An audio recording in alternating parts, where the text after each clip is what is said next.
Hey everyone, welcome to Founders 365 with me, Stephen Haggerty. Today I'm joined by founder of the Savourists, Mr. Harry Turpin. How are you today, Hi. Harry? Very well, thanks, Stephen. How are you? I'm very well, thank you. Thanks for being on the show. Thanks Appreciate for your inviting me time. on. No, more than welcome. First and foremost, tell me about the Savourists. What is the Savourists? So the Savourists is a savoury snack bar. We have two flavours. We have a sun-dried tomato and herb, and a black olive and nori seaweed. Base is made from ancient grains and seeds, and then we sort of pack a punch through our flavour profiles. The idea came around just because there's nothing savoury in this pack format. We're sort of looking at the category, and everything was sweet, everything was date based, similar flavour profiles: caramel, ginger, chocolate, and we sort of felt like there was a bit of a need for change, a bit more of a bridge a gap between the crisps and popcorn and the snack bar market. I think snack bar market has predominantly been around protein and gym and Yeah. sort of need to work out for 5 hours a day and then eat a protein bar, and we're more about sort of slowing things down and just in enjoying the food for what it Mm, is in this pack format. amazing. So that's sort of us in a nutshell, really. You've sold me already. You've sold me already. So Fantastic. that's done. That's done. All right, great podcast. Well done. Thank you. See you later. Cheers Um, to time. Yeah, exactly. That's it. Savourist.com, easy. So for you, you as a founder, your background, obviously, you were working at Cawston Press, was it? Yep, exactly. Yeah, yeah.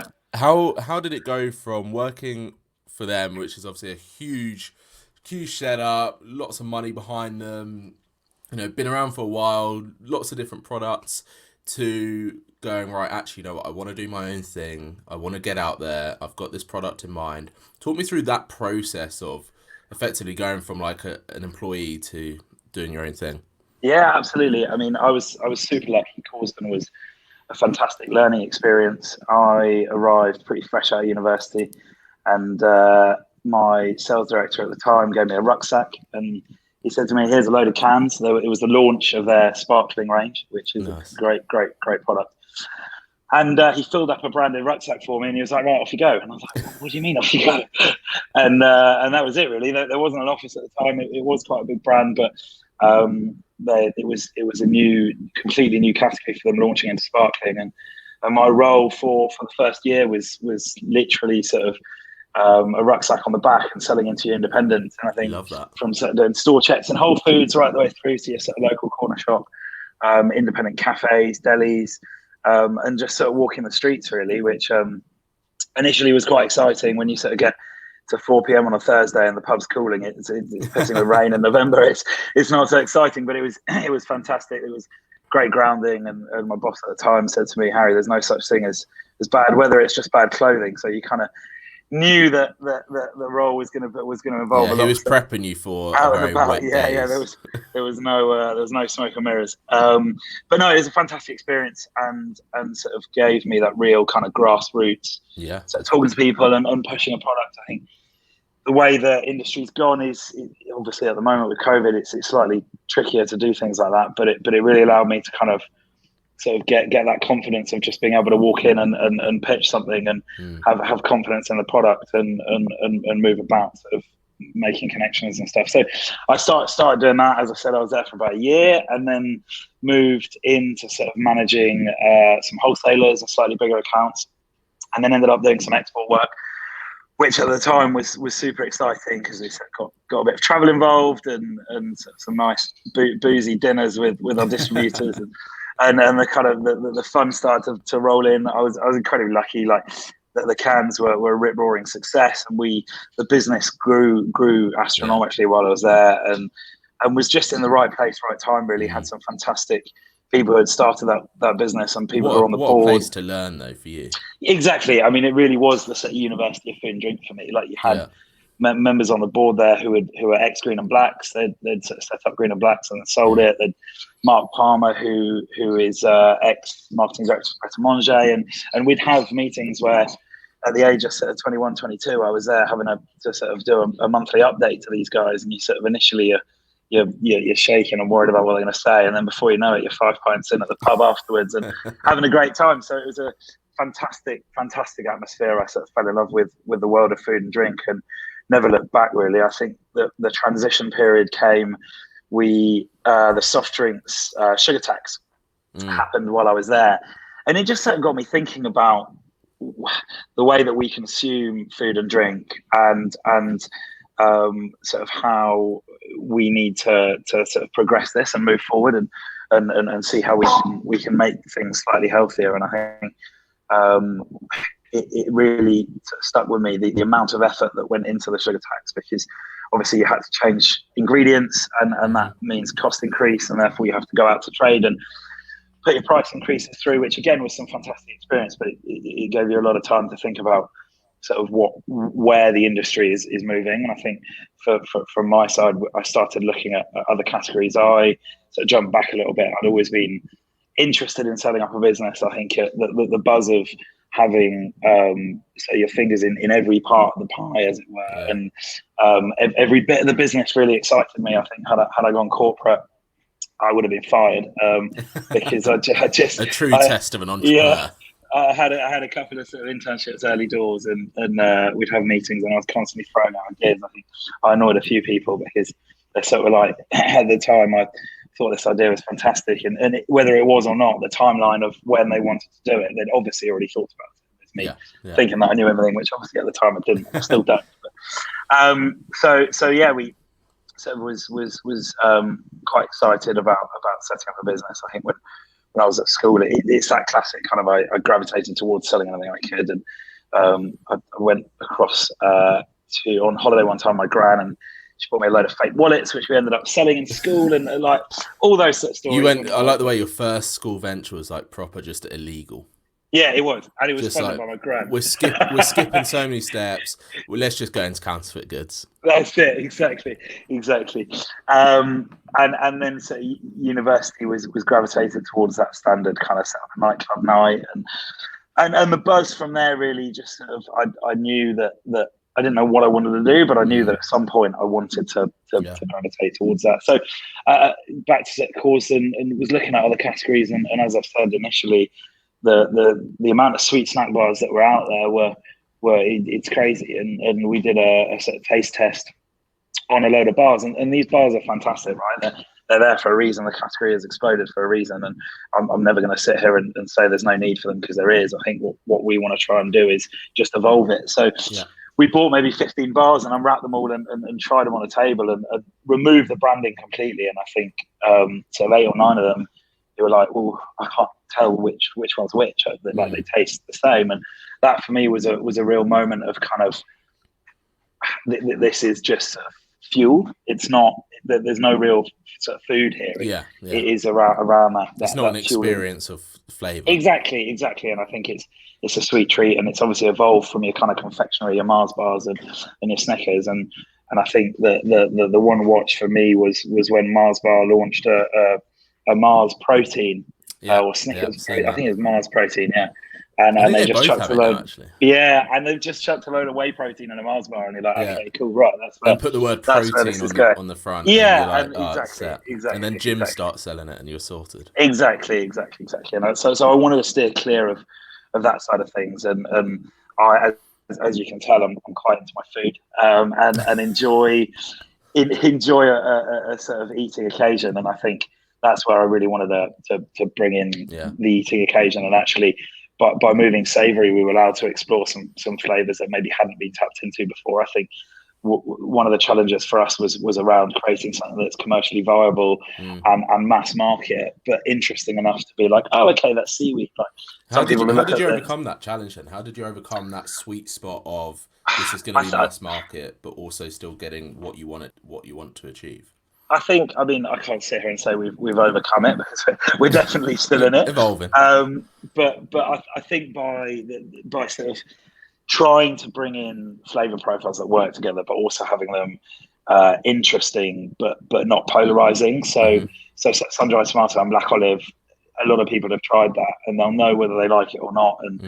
And if you like sun-dried tomatoes, the likelihood is that you will like the bar because it tastes of sun-dried tomatoes. And then sort of introducing your seaweed was like, initially we were looking at maybe just doing a seaweed bar, and I think that wouldn't have been a great idea. But by having the black olive in there, you sort of get the flavour profiles of both, and seaweed is a delicious, salty, umami taste, which is I've literally got a cupboard full. fantastic. Yeah.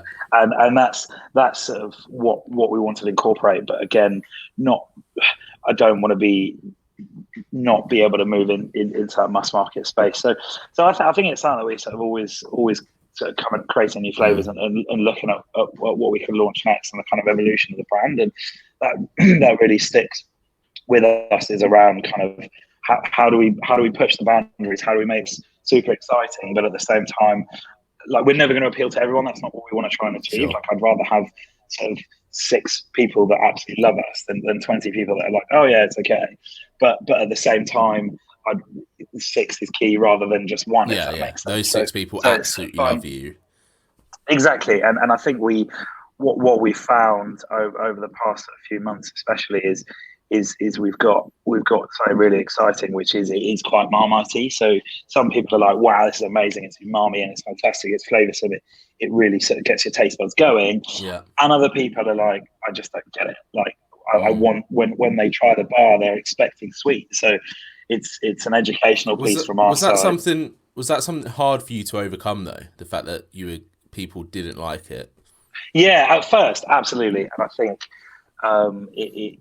it hurts, because you're like, you spend 2 years, and it's something it still hurts now, but you just learn to be like, okay, it's whatever. Like, yeah. And I think it's, like you said, phrasing it in that sense where it's like Marmite almost just allows you to enjoy the process, that people do love it. Yeah, and you know that you're going to have people that don't love it, but they're still going to try it. Exactly. And it's key. Like, I think I never would sit here or anywhere and say we appeal to everybody, because I think that as a brand, and also as a brand, and I think we're trying to be very sort of laser beam focused about it, and really identify our sort of core consumers and who they are and where they sit, rather than just a generic sort of marketing.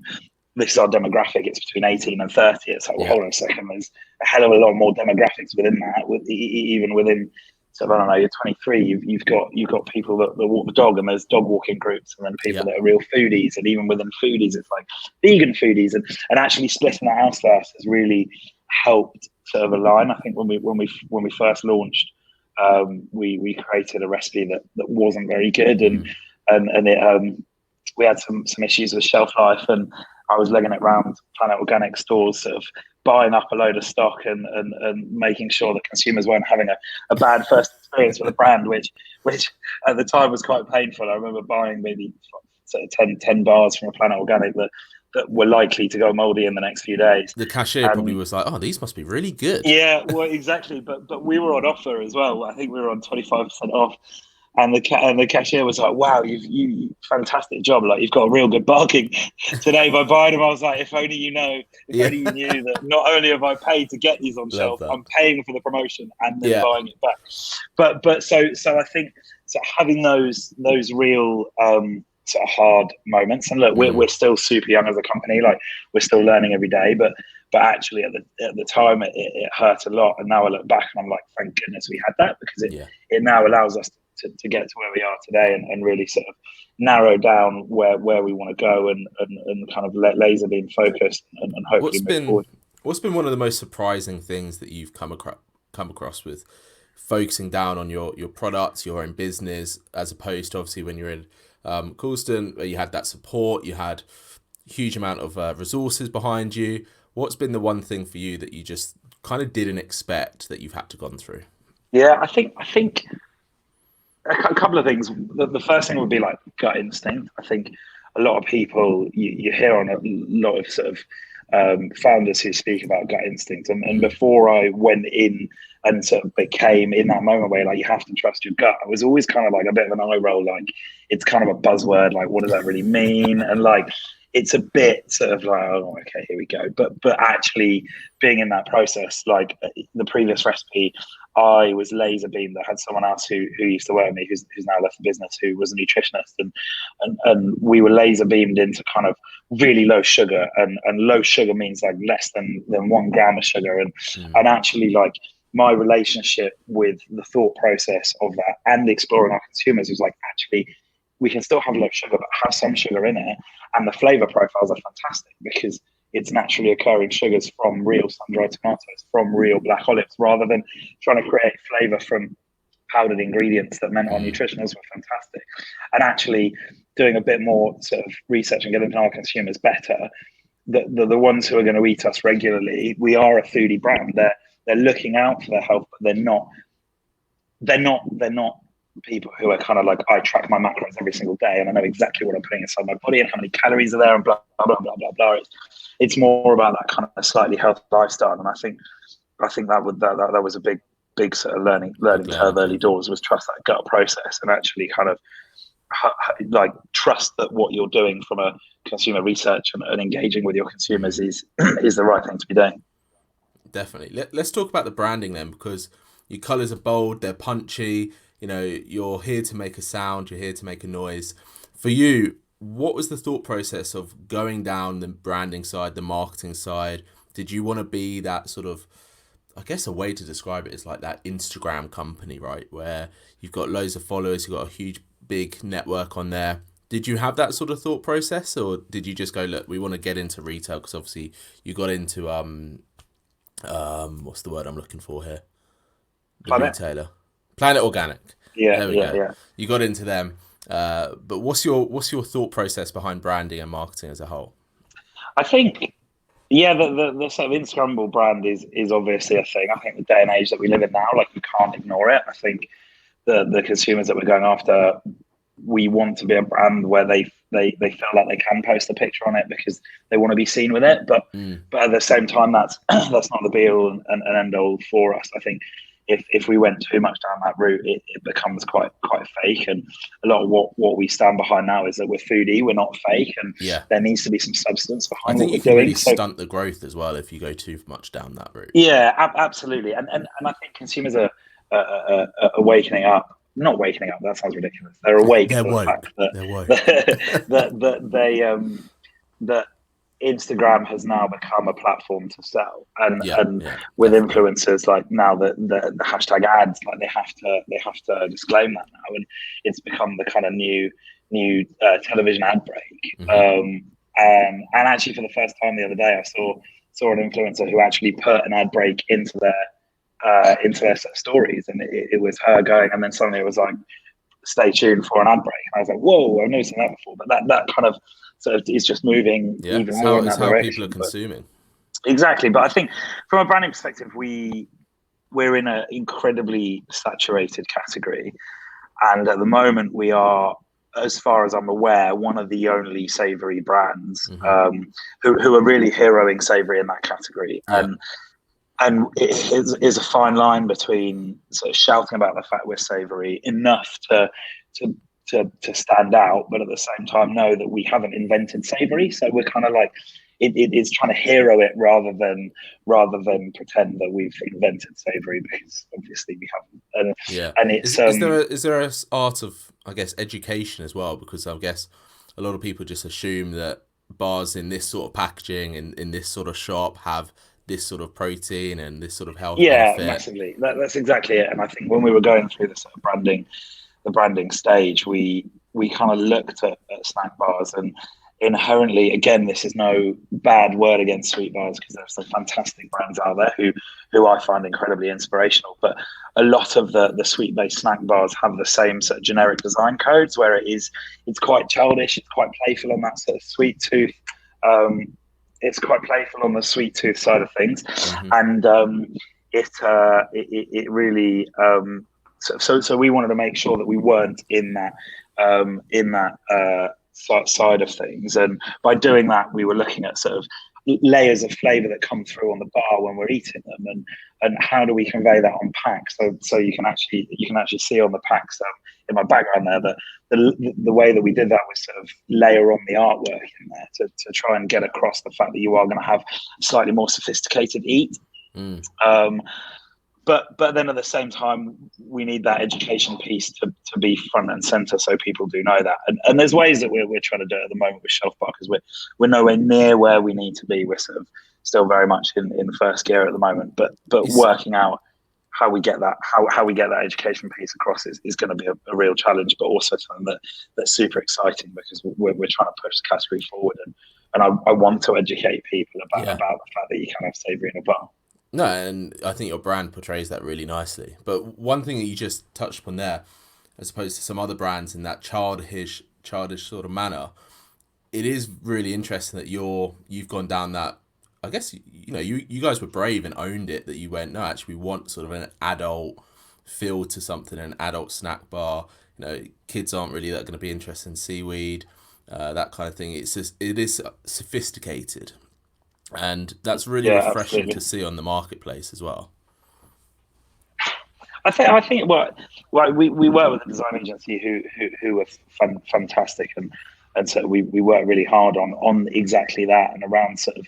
I think there's a lot of brands that doesn't matter in what category. If you move towards the sweet thing, it's around that kind of childish that days gone Mm, by. Like I want to eat this because it reminds me of when I was younger, and yeah, actually we were like, actually no, we want people to eat this because we want them to live in the moment. We want them to slow down, and even if they're on a train eating something on the go, it doesn't mean that they have to wolf it down or yeah, wolf down a soggy sandwich. Like this like a good can be glass of red wine. flavoursome, and yeah, exactly, and you can enjoy it, and as you say, like olive and seaweed and sun-dried tomato and herb, like it naturally gravitates towards a more sophisticated palate, Mm. and that sophisticated doesn't mean that it has to come with your kind of raised upper finger. It's just Yeah, more about the exactly. kind of It's sort of appreciation, probably isn't it? slightly elder. Yeah, exactly. It's like it's not a grab and go. It's something that you appreciate. Like even if you're on the train, you still can have an appreciative, a really wholesome product in your hand, Yeah, which is really exactly. great. Yeah. Let's talk about the future then. The future of Savourist. What do you guys want to do? Where's the brand going? Where's the product going? I'm guessing you've probably got a couple more in the pipeline and that side of things. Yeah, absolutely. I mean, I think we're working on a couple of other flavors at the moment. I think as well, when we developed the brand, it was always to maybe not maybe definitely move into other categories as well. So that's something that I'd love to explore, and moving into that kind of real food and layers of flavor and stuff. But for now, it's laser being focused on. I think we'll probably have a couple of other flavors over the next year or so, which I'm super excited about. And again, it's kind of finding the difference between making sure that we get that sweet spot between kind Yeah. of new and exciting and not polarizing. I think we've got some exciting news sort of coming up later this year, which will move the business into the next stage in terms of a listing, or a couple of listings, which I'm super excited about. Kind of get to our next stage that really warrants us shouting about it, and we can really sort of invest in marketing then, because it's going to be worth putting the cash in, because people can find us in stores, Yeah. other than kind of sort of just your Planet Organics and your independents, which are fantastic and we love, but it allows a national distribution. I think Did sort the of did the COVID situation make you reflect on where to sell? yeah, massively. I think we need to improve our online presence, definitely, and I think it's something that is in the pipeline, and I think that natural shift to kind of direct to consumer is definitely something that is here to stay. And but then at the same time, we are an impulse product, and getting consumers to buy a full box of 12 bars of something they've never tried before is quite Mm, difficult. So yeah. actually having that kind of impulse purchase where they buy one in a store is brilliant, because then hopefully they will then transition to our online stores to buy in bulk. But I mean, I'd love to look at export, and we're in some conversations at the moment with some exciting markets, and Amazing. to look at where we can ignite. But in terms of UK, it's laser being focused on London at the moment, and Fantastic. sort of really making sure that we get it going and fly the savoury flag, and build up our motley What does the crew of savoury savourists. flag look like? It's Oh, just it's massive. It's just huge. your just wrappers of your product, That's just it. like That's that. it. Exactly. I mean, Just you realize all you do snipped now together. have to create a savoury flag, an It's in the actual pipeline. savoury. It's Yeah, coming. exactly. It's coming. Absolutely. Whenever you're allowed to do like food festivals again, I'm expecting you to have a savoury flag That's it. there It's going up on flying high. Buckingham Palace one day. Yeah, do it. Just do it. Skip again, just like the fake wallets. Just skip the whole process and Just climb go. up there. Yeah, just do it.